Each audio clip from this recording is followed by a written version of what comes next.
అండి నమస్తే అందరికీ. ఈరోజు నా 20% కాదు అండ్ 100% ఫిజికల్ యాక్టివిటీ కంప్లీట్ అయింది. కానీ 80% జీవన విధానం అనేది హెల్తీగా ఉండడం కోసం సపోర్ట్ అయింది.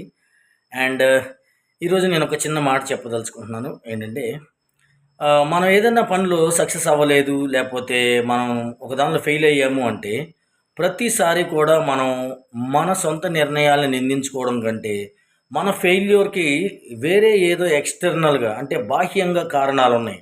పలానా వ్యక్తి, పలానా సందర్భం అనేవి కారణాలుగా మనం ఊహించుకొని మనలో మార్పు తెచ్చుకోవడానికి సంశయిస్తూ ఉంటాం. సో, ప్రతి దానిలోనూ మార్పు ఎక్కడ జరగాలి అంటే ఫస్టు నేను తీసుకున్న నిర్ణయాల పట్ల నేనెంత బాధ్యతగా ఉన్నాను? వాటిని నేను కరెక్ట్‌గా నిర్వహించానా లేదా? అప్పుడే మనకి సక్సెస్ అనేదొస్తది. అండ్ ట్రై చేయండి. And all the best. Thank you so much.